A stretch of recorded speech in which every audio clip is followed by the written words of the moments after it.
بالخصوص چھٹے امام کی وصیت کو آپ کی خدمت میں پیش کرنے کی کوشش کروں گا. اماموں کی بہت ساری آخری لمحات کے اندر نصیحت اور وصیت کے جملے ہیں. ایک جملہ چھٹے امام کے حوالے سے بہت مشہور و معروف ہے جو نماز کے حوالے سے ہے، لیکن اس کے علاوہ جو دوسری وصیتیں ہیں وہ اتنی معروف نہیں ہیں. جو غیر معروف وصیتیں اس میں سے ایک وصیت سیاسی بصیرت کے ساتھ امام نے وصیت ارشاد فرمائی. ایک بات یہ ہے کہ منصور دوانقی قاتل ہے امام کا، لیکن منصور دوانقی بغداد میں ہے، امام مدینہ میں ہے. بغداد آپ کو معلوم ہے کہاں پر ہے؟ بغداد کہاں پر ہے؟ عراق میں. اور مدینہ کہاں پر ہے؟ سعودی عرب میں. بہت فاصلہ ہے. ہوائی جہاز کا سفر انسان کو اختیار کرنا پڑتا ہے، کچھ گھنٹوں کا سفر ہوتا ہے تب جا کر پہنچتا ہے. پرانا زمانہ اگر ہو تو کچھ دنوں کا، کچھ ہفتوں کا سفر ہوتا ہے جب انسان پہنچتا ہے. منصور بغداد کے اندر، امام مدینہ کے اندر، اور منصور نے کئی مرتبہ امام کو بغداد بھی بلایا. خود منصور بھی امام سے مدینہ کے اندر غالباً ملاقات بھی کرتا ہے. جتنی بھی اس نے ملاقاتیں کی ہیں ہر مرتبہ اس کا یہ طریقہ ہوتا تھا کہ امام کو ڈرانے دھمکانے کی کوشش کرتا تھا کہ امام، اے جعفر صادق، آپ حکومتی معاملات سے دور رہیں، آپ فوج تیار نہ کریں، آپ پیسے جمع نہ کریں، اور اگر آپ نے کام کیا تو یہ آپ کے اوپر یعنی مظالم ڈھائے جائیں گے، یہ آپ کو شکنجے دیے جائیں گے، یہ سختیاں آپ کے ساتھ کی جائیں گی. اور کئی مرتبہ قاتلانہ حملے کروائے ہیں اور خود بھی کیے. بے شمار آپ کو مثالیں اس کی مل جائیں گی. چند ایک مثالوں میں سے مثلا ایک مثال یہ ہے کہ جب امام آتے منصور کے دربار میں تو منصور نے اپنی تلوار نکالی ہوتی ہے، اور جیسے امام آتے ہیں چاہتا ہے کہ امام کی گردن اڑا دے. تلوار اٹھاتا ہے، چلانا چاہتا ہے، رک جاتا ہے، اپنے ہاتھ کو نیچے لے کر آتا ہے. پھر کچھ گفتگو ہوتی ہے، پھر اٹھاتا ہے تلوار، پھر چلانا چاہتا ہے، پھر رکھ دیتا ہے. پھر تیسری مرتبہ اٹھاتا ہے، پھر چلانا چاہتا ہے، پھر رکھ دیتا ہے. اور بالآخر امام دربار میں چلے جاتے ہیں. کسی نے سوال کیا، منصور تو بار بار تلوار اٹھاتا ہے، چلاتا کیوں نہیں ہے؟ تو کہتا ہے کہ جب بھی میں چاہتا تھا کہ جعفر صادق پر تلوار چلاؤں تو میرے سامنے رسول صادق آ جاتے تھے اور کہتے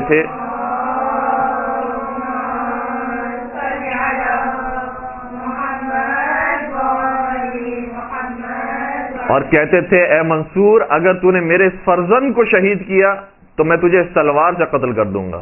لہذا میں گھبرا جاتا تھا، ہیبت مجھ پہ طاری ہو جاتی تھی اور میں کام نہیں کر سکا.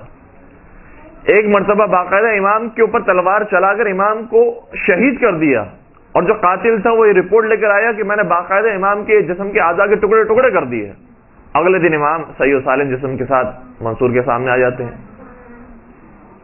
تو کئی مرتبہ اس نے یہ کوشش کی کہ امام کو شہید کرے، امام کو قتل کرے، لیکن یہ کام نہیں کر سکا. اور بہرحال اس کے اندر مصلحتیں بہت ساری ہوتی ہیں. لیکن جب شہادت بالآخر ہو گئی امام کی سن 148 ہجری میں، تو اب منصور کا کیا طریقہ ہے؟ منصور بھی بہت بڑا سیاست مدار انسان ہے. راوی یہ کہتا ہے کہ جب میں منصور کے پاس پہنچا، مجھے بلایا گیا، کسی کو بھیجا اور کہا کہ فلاں شخص کو بلایا جائے. میں گیا. یہ روایت کتاب کافی کے اندر موجود ہے. اگر اس کا ریفرنس بھی لکھنا چاہیں تو کتاب کافی جو چاپ اسلامیہ ہے اس کی جلد نمبر 1 صفحہ نمبر 310 پر حدیث نمبر 13، اور اگر پوری کافی کو دیکھا جائے تو حدیث نمبر 813 بنتی ہے. اس روایت کے اندر یہ موجود ہے کہ راوی کہتا ہے کہ مجھے بلایا منصور دوانقی نے. میں پہنچا اس کے محل میں. جیسے ہی محل میں پہنچا ہر طرف اندھیرا تھا. ایک شمع اس نے روشن کی ہوئی تھی، ہاتھ میں خط تھا. اور جیسے ہی میں پہنچا میں نے سلام کیا.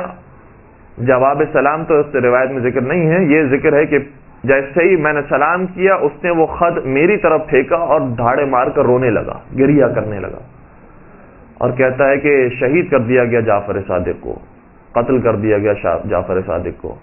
اور 3 مرتبہ کہا انا للہ و انا الیہ راجعون. کون کہہ رہا ہے؟ کون کہہ رہا ہے؟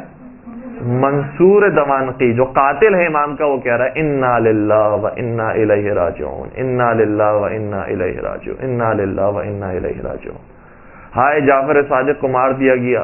کتنے عظیم ہستی کو مار دیا گیا، بلکہ اس نے استعمال نہیں کیا، قتل کی بات نہیں کی، اس نے کہا کہ انتقال ہو گیا جعفر صادق کا، طبی موت، مر گئے جعفر صادق، اور کتنے دکھ اور افسوس کی بات ہے۔ اور میں یہ جاننا چاہتا ہوں کہ جعفر صادق کے بعد ان کا وصی کون ہے؟ چنانچہ تم ایک خط لکھو اور بھیجو حاکم مدینہ کو کہ معلوم کریں کہ جعفر صادق نے کوئی اپنا وصی بھی مقرر کیا ہے، اپنا جانشین بنایا ہے۔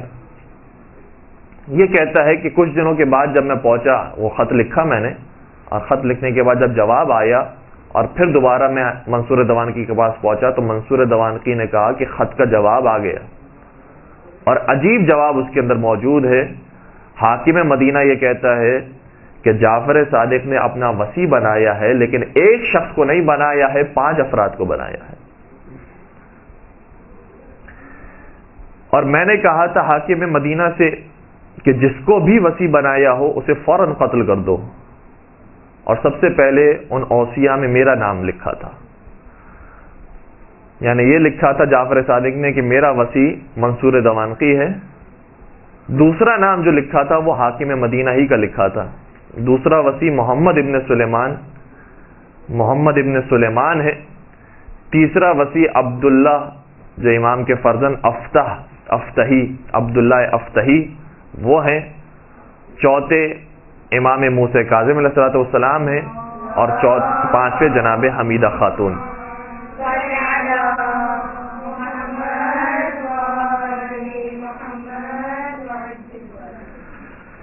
کہتا ہے کہ امام نے جب یہ اس انداز سے وصی بنایا ہے تو اب میں پریشان ہو گیا ہوں کہ میں کس کو قتل کروں، وصی تو مجھے ہی بنا دیا، وصی تو حاکم مدینہ کو بنا دیا ہے، اب میں کس کو قتل کروں؟ لہذا امام کے پاس صرف وہ دولت نہیں ہے کہ امام کے در سے عبادتیں ملتی ہیں، زہد و تقوی ملتا ہے، یا امام کے در سے علمی جوہر ملتے ہیں، نہیں، امام کے دروازے سے سیاست مداری بھی ملتی ہے، امامت کے در سے اجتماعی معاملات میں سمجھداری بھی ملتی ہے کہ انسان کو کس راستے کو اختیار کرنا چاہیے۔ اور پھر یہی جواب، تقریباً یہی جواب جب کوفہ میں ابو حمزہ الصومالی نے سنا، ابو حمزہ الصومالی جنہوں نے چوتھے امام کا زمانہ بھی دیکھا، پانچویں امام کا بھی، چھٹے امام کا بھی، ابو حمزہ الصومالی جب کوفے میں موجود تھے، ایک شخص یہ کہتا ہے کہ میں کچھ خمس وغیرہ کے یا کچھ اموال، میرے خیال سے ذہن میں جو مجھے روایت آ رہی ہے، اور یہ روایت بھی کتاب الخرائج والجرائح میں جلد نمبر 1 صفحہ نمبر 328 میں لکھی ہے۔ راوی کہتا ہے جب میں پہنچا کوفہ کے اندر تو ایک شیخ موجود تھے، وہ سب کو درس دے رہے تھے، مکتب اہل بیت کے بارے میں احادیث بیان کر رہے تھے۔ جب میں ان کے پاس پہنچا تو ایک شخص آیا خبر لے کر کہ جعفر صادق کو قتل کر دیا گیا یا ان کا انتقال ہو گیا۔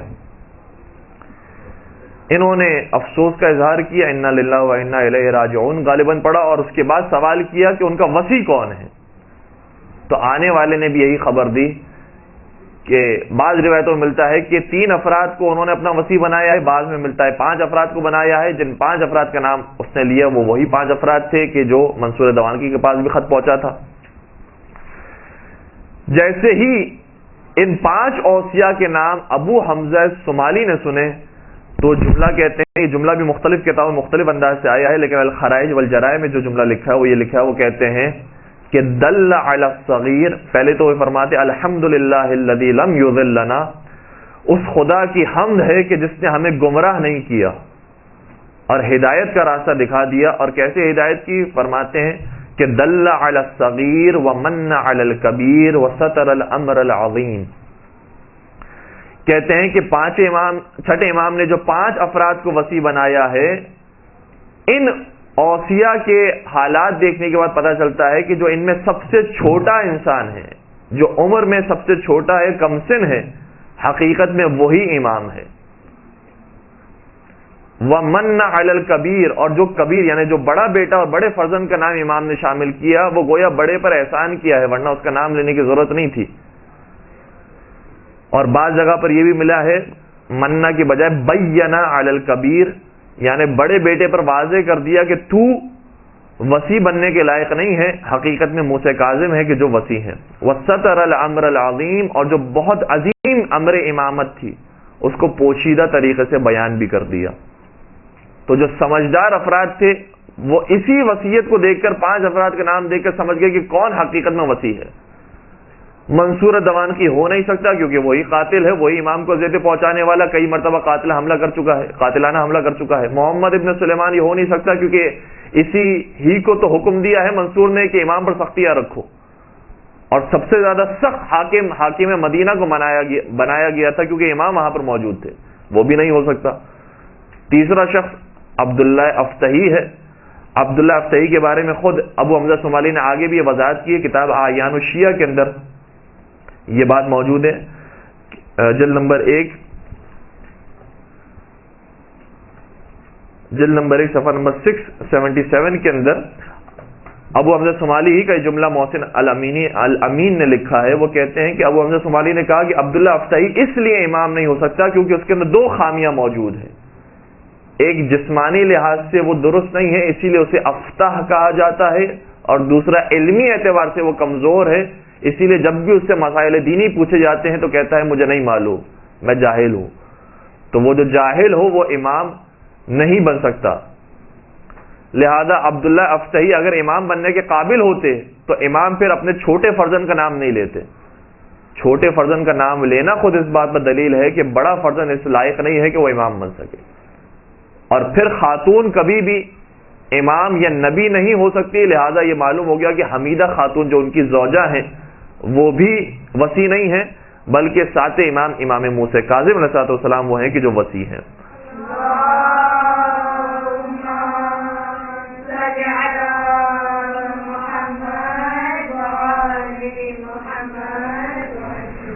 اچھا, یہاں جب ہم وصیت کو دیکھتے ہیں تو ایک سوال اگر اذہان حاضر ہے تو یہ سوال ہر انسان کے ذہن میں پیدا ہو سکتا ہے جو خاص طور پر شرعی اور فقہی شعور رکھتا ہے کہ امام کا تو لقب ہے صادق, امام تو سچ بولتے ہیں. امام نے جو وصیت کی ہے اس میں بھی یقیناً سچ بولا ہوگا, تو 5 لوگوں کو وصی بنا دیا.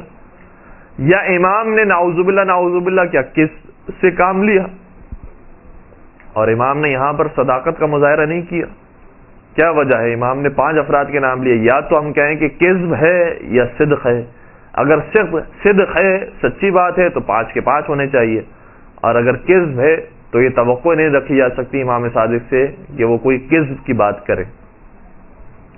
بہت سارے جوابات ہو سکتے ہیں, اس میں سے 2 جو بنیادی جواب ہیں وہ یہ ہیں کہ جب صدق اور کذب کی بات کی جاتی ہے, سچائی اور جھوٹ کی بات کی جاتی ہے, وہ ان معاملات کے اندر ہوتی ہے کہ جب جان, مال, عزت و آبرو سے یہ بات نہ ٹکرائے. اگر ہمیں معلوم ہے کہ ایک ڈاکو آئے گا اور کسی شریف آدمی کا پتہ معلوم کر رہا ہے, وہ کہاں پر رہتا ہے, جیسے ہم نے پتہ بتایا اسے قتل کر دے گا, دہشت گرد ہے, مال لوٹ لے گا یا قتل کر دے گا, تو وہاں پر سچ بولنا یہ حرام ہو جاتا ہے, وہاں جھوٹ بولنا واجب ہے. اور یہ بہت واضح سے احکام شریعت ہے کہ جو تمام ہی فقہوں کے اندر, تمام ہی مذاہب کے اندر موجود ہیں. البتہ فقہ جعفریہ کے اندر بالخصوص آیت اللہ سیستانی یہ بھی فرماتے ہیں کہ جہاں پر انسان توریہ کر سکتا ہو وہاں توریہ کرے, اور توریہ کرنا ممکن نہ ہو تو وہاں جھوٹ بول کر جان بچانا واجب ہے. اگر وہاں سچ بول دیا تو انسان نے حرام کام کیا ہے شریعت محمدی کی نگاہ میں بھی, اور انسانی جو حقوق ہیں, انسانی جو اخلاقیات ہیں اس کے مطابق بھی. اگر کسی بے دین شخص سے پوچھا جائے, یورپ امریکہ میں رہنے والے سے بھی پوچھا جائے کہ ایسے موقع پر سچ بولنا چاہیے جھوٹ بولنا چاہیے, تو سب کے سب یہ کہیں گے کہ ایسے موقع پر جھوٹ بول کر جان بچانا ضروری ہے. تمہارے سچ بولنے سے جان چلے جائے گی, کسی بڑے انسان کی, کسی شریف انسان کی, کسی محترم انسان کی.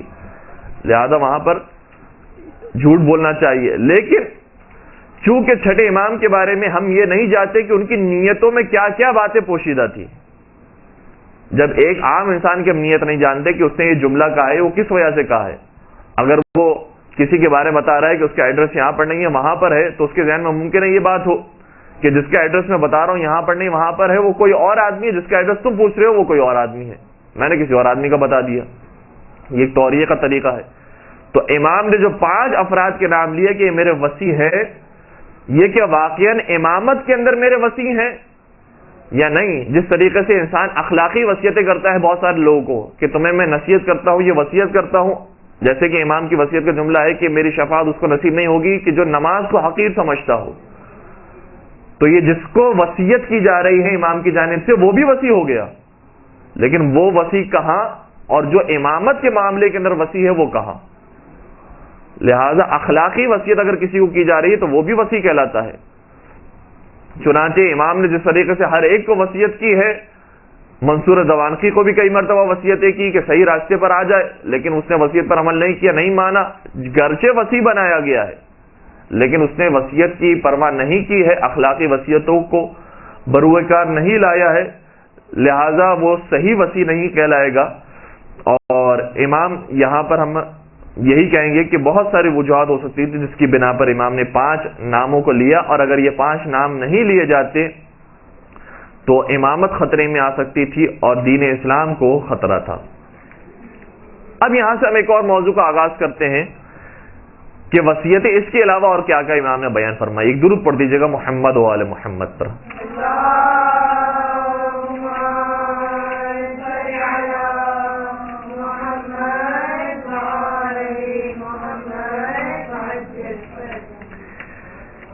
اس کے علاوہ جو امام کی وصیت ہے جو آخری مواقع پر امام نے ارشاد فرمائی، ورنہ تو وصیت انسان کو کرتے ہی رہنا بھی چاہیے اور امام نے کی بھی ہے. کئی جگہ پر لفظ وصیت استعمال ہوا ہے لیکن وہ حقیقت میں نصیحت کے معنوں میں آیا ہے.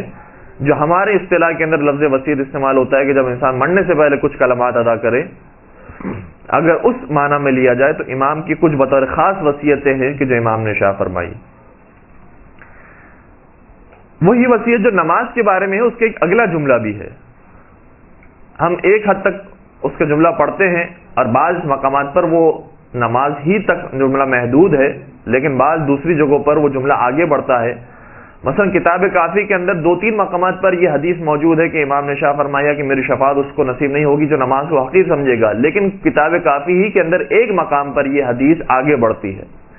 وہ کون سا مقام ہے؟ اس کا اگر ریفرنس لکھنا چاہیں تو کتاب کافی جلد نمبر 6 صفحہ نمبر 401، جلد نمبر 6 صفحہ نمبر 401.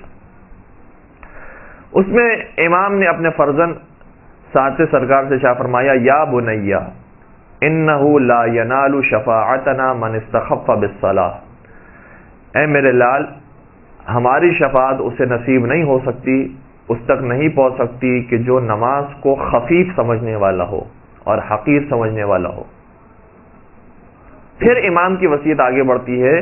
اسی حدیث کا جملہ یہ ہے، ولا یرد علینا الحوض من ادمن هذه الاشربہ، اور وہ شخص ہمارے پاس حوض کوثر میں بھی نہیں آئے گا جو شراب پینے والا ہو. اور پھر امام نے سوال کیا ساتھ سرکار نے کہ یا ابا وای الاشربہ، وہ کون سی شراب ہے کہ جس کی آپ بات کر رہے ہیں؟ فرمایا کل مسکرن، جتنی بھی نشہ آور چیزیں ہیں اگر کوئی انسان استعمال کرنے والا ہے وہ پھر ہمارے پاس حوض کوثر میں نہیں آئے گا. تو صرف نماز کے بارے میں نہیں، اجتناب شراب کے بارے میں بھی امام کی وصیت، اور اس سے پہلے ایک سیاسی وصیت، اس کے علاوہ ایک چوتھی وصیت. اور پھر میں ان ساری وصیتوں کو نقل کرنے کے بعد ایک نتیجہ دے کر گفتگو ختم کروں گا. یہ وصیت بھی کتاب کافی کے اندر موجود ہے. کتاب کافی جلد نمبر 7 صفحہ نمبر 55، جلد نمبر 7 صفحہ نمبر 55. راوی کہتا ہے کہ میں امام کی ایک کنیز سالمہ سے جب ملا تو سالمہ نے یہ بات بتائی. وہی کہتی ہے کہ جب امام کے انتقال کا وقت قریب تھا تو امام بے ہوشی کی حالت میں تھے، اچانک ہوش میں آئے اور مجھ سے فرمایا کہ حسن افتح جو امام کا چچا زاد بھائی ہوتا ہے یا ان کا چچا ہوتا ہے، یہ بہت اہم نقطہ ہے، ان کا چچا زاد بھائی یا ان کا چچا ہوتا ہے، فرمایا کہ اس حسن افتح کو 70 دینار دے دو اور فلاں کو اتنے دینار دے دو اور فلاں کو اتنے دے دو، فلاں کو اتنے دے دو. امام نے جب یہ وصیتیں فرمائی تو میں نے عرض کیا کہ حسن افتح جس کی آپ بات کر رہے ہیں یہ تو وہ شخص ہے کہ جس نے آپ پر چاقو کے ذریعے حملہ کیا، خنجر لے کر آپ کے پیچھے آیا اور حملہ کیا اور آپ کو قتل کرنے کی کوشش کی. آپ چاہتے ہیں کہ اس کی مدد کریں، امام نے فرمایا کیا تو نہیں چاہتی کہ میرا شمار بھی ان لوگوں میں ہو جن کے بارے میں قرآن یہ اس انداز سے بیان کرتا ہے کہ والذین یصلون ما امر اللہ بہ ان یوصل ویخشون ربہم ویخافون سوء الحساب، کہ لوگوں میں سے بعض ایسے بھی ہیں کہ وہ رشتے کہ جنہیں پروردگار نے بنایا ہے ان رشتوں کی پاسداری کرتے ہیں۔ یہ رشتے مثلا چچا کا رشتہ ہے، ماموں کا رشتہ ہے، والدین ہے، اولاد ہے، یہ سارے رشتے وہ ہیں کہ جو ہمارے اختیار سے بتائے نہیں گئے ہیں، ہمارے اختیار سے بنائے نہیں گئے ہیں۔ ہم نے چوز نہیں کیا ہے کہ ہمارا چچا یہ ہو اور ہماری ممانی یہ ہو اور ہمارا پھپھا یہ ہو پھپھی یہ ہو، ہم نے تو اختیار نہیں کیا ہے، خدا نے بنائے ہیں۔ تو قرآن کی آیت یہ کہتی ہے کہ وہ رشتے جسے خدا نے بنایا ہے یہ انہی رشتوں کی پاسداری کرتے ہیں کیونکہ خدا نے بنایا ہے، اور پروردگار سے ڈرتے ہیں اور پروردگار کے حساب و کتاب سے خوفزدہ رہتے ہیں۔ کیا تو نہیں چاہتی کہ میرا ان افراد میں شمار ہو جائے؟ پھر فرمایا اے سالمہ، خدا نے جنت بنائی ہے اور جنت کی خوشبو 2000 سال کے فاصلے سے سونگھی جائے گی، مگر جنت کی خوشبو 2 افراد نہیں سونگ سکیں گے، ایک وہ جو والدین کی نافرمانی کرنے والا ہو اور دوسرا رشتہ داروں سے قطع تعلق کرنے والا ہو۔ چنانچہ امام کی وصیتوں میں سے ایک وصیت نماز کے بارے میں ہے تو ایک اہم وصیت رشتہ داروں سے حسن سلوک کرنے کے بارے میں ہے، بالخصوص اس رشتہ دار کے بارے میں امام نے بطور خاص نام لے کر تذکرہ کیا کہ جو قتل کر رہا تھا، قاتلانہ حملہ کرنے والا تھا، اور یہاں قاتلانہ حملہ تو بہت دور کی بات، مال چوری کرنا تو بہت دور کی بات، ہماری ذرا سی شان میں کسی نے ایک جملہ کم کہہ دیا اور ذرا ہی توہین ہو گئی تو 20 سال کے لیے اس سے قطع تعلق، 15 سال کے لیے اس سے قطع تعلق، کبھی بات نہیں کرنی، کبھی عید پر ملاقات نہیں کرنی، کبھی اس کی تقریب میں نہیں جانا، کبھی وہ ہماری تقریب میں نہیں بلایا جائے گا، ایک اگر جملہ اس نے ہماری شان میں کم کہا۔ تو امام نے یہاں پر بھی پیغام دیا ہے کہ صرف نمازوں کی، صرف دعاؤں کی اہمیت نہیں ہے کہ انسان مصلی پر بیٹھ جائے اور دعائیں مانگتا رہے، رشتہ داروں کے ساتھ اس نے سلوک کرنا یہ ایک اہم ترین عبادت ہے کہ جو انسان کو انجام دینی چاہیے۔ اور آخری وصیت جو ہم نے نوٹ کی ہے کتاب مناقب آل ابی طالب کے اندر ابن شہر آشوب نے یہ روایت لکھی ہے، مناقب آل ابی طالب میں، اس کے ہم نے صفحہ نمبر یاد نہیں کیا، یادداشت نہیں کیا ہے، عربی اس کی تھوڑی بہت آپ کی خدمت میں بیان کر دیں گے تو پھر شاید اگر آپ سرچ کرنا چاہیں تو مل سکے گی۔ روایت یہ ہے کہ قال موسیٰ بن جعفر فیما اوصانی بہ ابی، چھٹے امام نے بیان فرمایا ان چیزوں کے بارے میں کہ جس کے بارے میں ان کے بابا نے انہیں وصیت کی تھی۔ کیا وصیت کی تھی؟ یا بنیا اذا انا مت فلا يغسلني احد غيرك فان الامام لا يغسله الا امام واعلم ان عبد الله اخاك سيدعو الناس الى نفسه فدعه فان عمره قصير۔ چھٹے سرکار نے اپنے بیٹے ساتویں امام سے بیان فرمایا تھا، وصیت یہ کی تھی کہ اے میرے لال، میں مرنے والا ہوں، لہذا تمہارے علاوہ کوئی مجھے غسل نہ دے، کیونکہ امام کو امام کے علاوہ کوئی غسل نہیں دیتا۔ اور یاد رکھو جو تمہارا بھائی عبداللہ ہے، یعنی عبداللہ افتحی، یہ جو تمہارا بھائی ہے یہ لوگوں کو اپنی جانب بلائے گا، یعنی یہ بھی دعویٰ کرے گا کہ مجھے امامت مل گئی ہے، میں امام ہوں، لیکن جو سچے امام ہوتے ہیں وہ خدا کی طرف بلاتے ہیں، یہ اپنی طرف بلائے گا۔ امام فرماتے فدعہ، اسے چھوڑ دینا، اسے اپنا کام کرنے دینا، کیوں؟ فإن عمرہ قصیر، کیونکہ اس کی زندگی بہت چھوٹی ہے۔ بلا وجہ ایک چھوٹے معاملے کے اندر تم پڑھو اور وہ جو چھوٹا معاملہ ہے تمہارے درمیان میں پڑھنے کی وجہ سے بڑا نہ بن جائے، لہذا اسے چھوڑ دینا، وہ خود بخود معاملہ ختم ہو جائے گا۔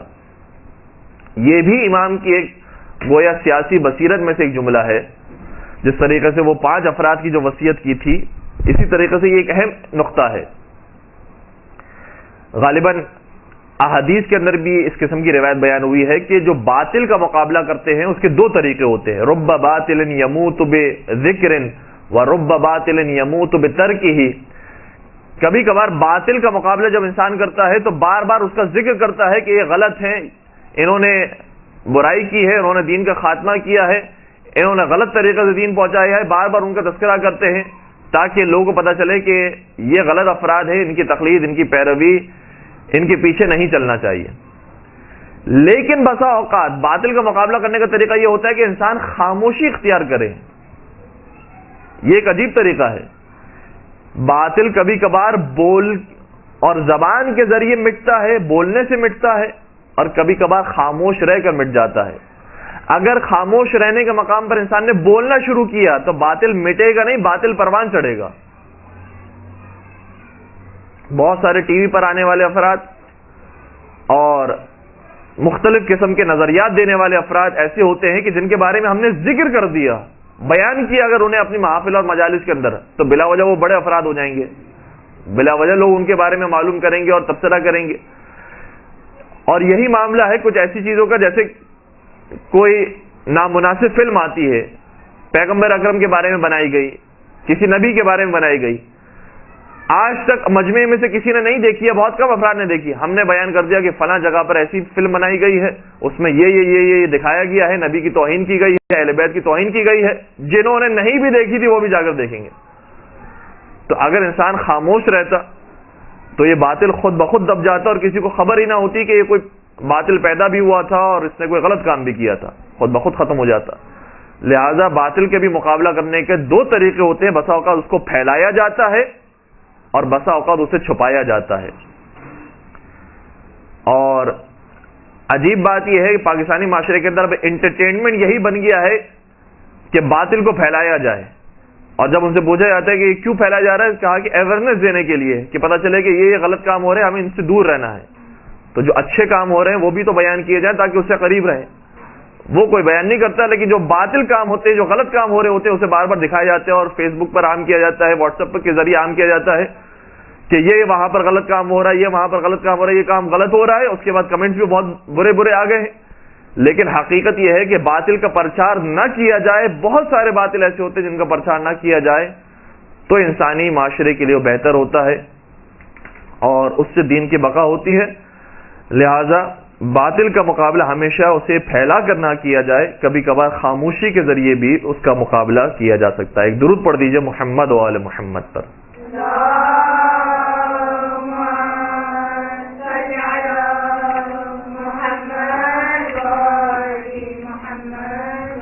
یہ جو وصیتیں آپ کی خدمت بیان کی، اس سے ایک نتیجہ، اور بہت سمپل سا سادہ سا نتیجہ یہ ہے،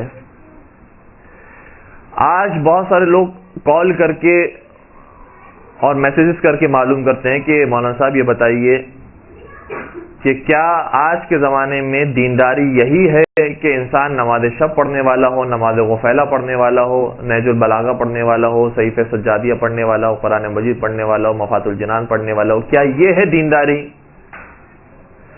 اسی طریقے سے بعض افراد فون کرتے ہیں اور یہ کہتے ہیں کہ مولانا صاحب کیا دینداری یہ ہے کہ ہمیں فلاں جلسے میں شرکت کرنی چاہیے، فلاں دھرنے میں بیٹھنا چاہیے، احتجاج میں بیٹھنا چاہیے، وہاں پر بھی شریک ہونا چاہیے، وہاں پر بھی شریک ہونا چاہیے، یہ ہے دینداری؟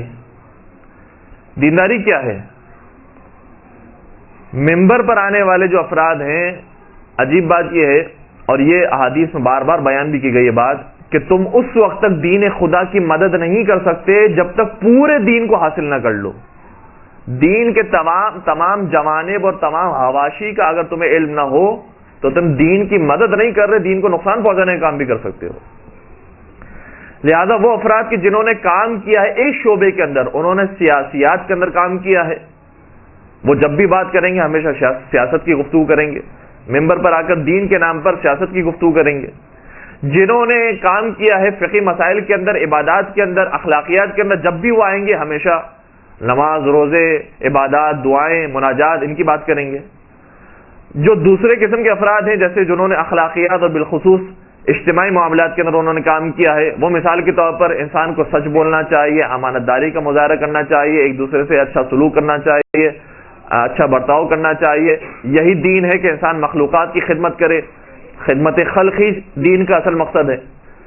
تو جس نے جس فیلڈ کے اندر کام کیا ہے، عام طور پر بس وہ اسی فیلڈ ہی کی باتیں بیان کرتا ہے اور یہ کہتا ہے کہ گویا یہی دین ہے۔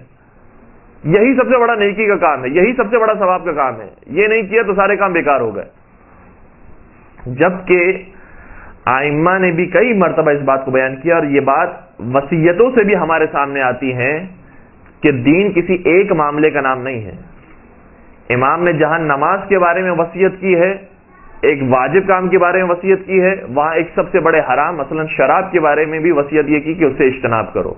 تو واجب بھی ہو حرام بھی ہو، واجب بھی ہو اور حرام سے بچنا بھی ہو. پھر امام کی وصیتوں کے اندر یہ بھی وصیت تھی کہ میرا جانے کے بعد جانشین کون ہوگا. ایسے نہیں مسئلے کو چھوڑ دیا کہ بس میں تو نمازوں کا پابند ہوں اور دعائیں مناجات میں کرتا ہوں، علمی طور پر میں نے تربیت کر دی ہے شاگردوں کی، کافی ہے میرے لیے. نہیں، میرا جانشین کون ہوگا یہ بہت بڑا مسئلہ ہے، سیاسی طور پر یہ بھی بتانا ہے.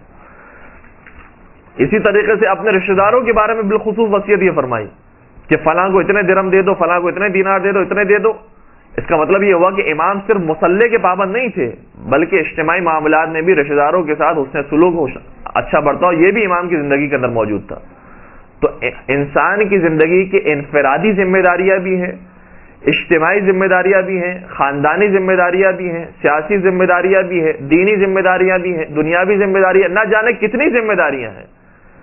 کسی ایک ذمہ داری کی طرف انسان لگ پڑے اور آگے بڑھتا جائے اور سمجھے کہ یہی دین ہے، وہ دین کا ایک حصہ تو ہو سکتا ہے، پورا دین نہیں ہو سکتا.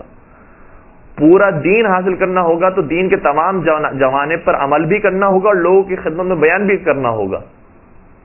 مولا متقین امیر المؤمنین حضرت علی ابن ابی طالب صلی اللہ علیہ وسلم کی ایک حدیث ہے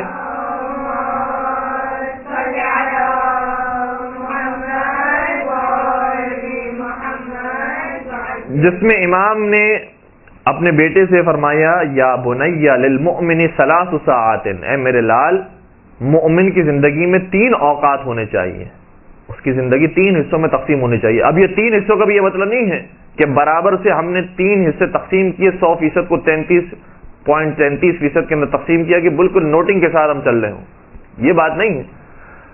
یہ بیان کرنے کا مقصد ہے کہ تینوں حصے ہونے چاہیے انسان کی زندگی میں، کوئی حصہ بڑھ جائے کوئی حصہ کم ہو جائے، حالات کے حساب سے یہ ہونا چاہیے. پہلا حصہ کیا ہو؟ فرمایا ساعۃ فیہا یناجی ربہ، زندگی کا ایک حصہ ایسا ہونا چاہیے جس میں وہ خدا سے مناجات کرے، اور مناجات خدا کے اندر نماز بھی شامل ہے، دعائیں بھی شامل ہے، تعقیبات بھی شامل ہے، مثلا ائمہ کے زیارت ہم پڑھ رہے ہیں وہ بھی شامل ہے، جتنے بھی یہ عبادتی پہلو ہیں وہ سب کے سب شامل ہیں. زندگی کا ایک حصہ مناجات خدا کے لیے ہونا چاہیے. وَالسَّاعَةٌ فِيهَا يَرُمُّ مَعَاشَ، تقریباً یہ جملے ہیں. فرماتے ہیں اور زندگی کا ایک حصہ رزق حلال کمانے کے لیے ہونا چاہیے.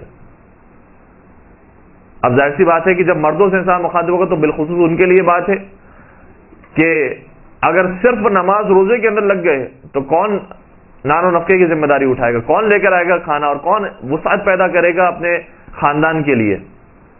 لہذا یہ ذمہ داری بھی ہے انسان کے اوپر. تیسری چیز بیان فرمائی وَالسَّاعَةٌ فِيهَا يَخْلُ بَيْنَهُ وَبَيْنَ نَفْسِهَا وَبَيْنَ لَذَّتِهَا. فرمایا کہ اور تیسرا حصہ انسان کی زندگی کا ایسا ہونا چاہیے کہ جو اپنے اور لذات دنیاوی کے ساتھ مخصوص ہو، تاکہ انسان ان نعمتوں کو حاصل کر تقویت پیدا کرے، یعنی کھانے پینے کے لیے بھی وقت دے، دسترخوان پر بھی بیٹھا ہو تو اچھے طریقے سے بیٹھے. یہ نہیں ہے کہ جلدی جلدی کھانا کھا کے نماز کے لیے ہمیں جانا ہے، بلکہ روایتوں کے اندر جملہ یہ موجود ہے کہ جو شخص دسترخوان میں بیٹھ کر کھانا کھاتا ہے وہ حصہ پروردگار اس کی زندگی کا شمار نہیں کرتا. سکون سے بیٹھ کر کھانا کھایا جائے. ائمہ اطہار علیہ السلام کا طریقہ نہیں ہوتا تھا کہ بہت جلدی جلدی نوالے لیے اور چلے گئے، سکون سے بیٹھ کر کھانا کھایا کرتے تھے. اور یہ تو آج کے جو ڈاکٹر حضرات ہیں وہ بھی کہتے ہیں کہ جو جلدی جلدی کھانا کھایا جاتا ہے اس کے مضر اثرات ہوتے ہیں انسان کی جسم پر. لہذا جلدی جلدی کھانا نہ کھایا جائے، سکون سے بیٹھ کر کھایا جائے. یا جو دوسری حلال لذات ہیں ان کو صحیح طریقے سے سمندر کے کنارے انسان پہنچ جاتا ہے، یہ حلال چیز ہے. سبزہ دیکھنے کے لیے کہیں پر جاتا ہے، حلال چیز ہے. اپنے بچے کو دیکھتا ہے، خوش ہوتا ہے، اسے پیار کرتا ہے، یہ حلال چیز ہے. تو بے شمار حلال لذتیں اسے حاصل کرنا یہ بھی انسان کی زندگی کا ایک حصہ ہے. یہ مولا متقیان کی حدیث تھی جس میں فرمایا کہ اپنی زندگی کو 3 حصوں میں تقسیم کرو. ایک امام رضا علیہ السلام کی حدیث ہے جس میں فرمایا کہ انہوں نے کہ 4 حصوں میں اپنی زندگی کو تقسیم کرو. ایک اور حدیث ہے جس میں فرمایا گیا کہ 5 حصوں میں تقسیم کرو. ان ساری حدیثوں کو بیان کرنے کا مقصد یہ ہے کہ صرف انسان کو ایک پہلو کو نہیں اٹھا لینا کہ یہی زندگی کا مقصد ہے، یہی دین نے سکھایا اور یہی انسان کو کرنا ہے، بلکہ ساری چیزوں کو ساتھ لے کر چلنا، اعتدال کے ساتھ، توازن کے ساتھ. یہ ہے حقیقت میں دین اسلام کہ جس کی تعلیمات ائمہ اطہار علیہ السلام کی طرف سے ہمیں ملی ہے.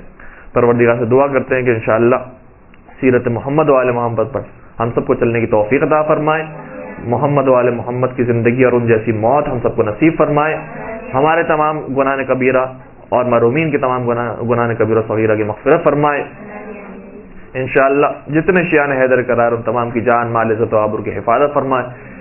اگر مشکلات کہیں پر آتی ہے، پریشانیاں آتی ہیں اور یہ ہمارے حق میں بہتر ہے تو انہی مشکلات پر صبر و شکر کرنے کی ہم سب کو توفیق عطا فرمائے، اور امام زمانہ عجل اللہ تعالی فرج الشریف کا ظہور جلد جلد فرمائے، ہمیں ان کے آبان انصار عاشقین و محبین میں شمار فرمائے. ربنا تقبل منا انك انت السميع العليم وتب علينا انك انت التواب الرحيم برحمتك يا ارحم الراحمين.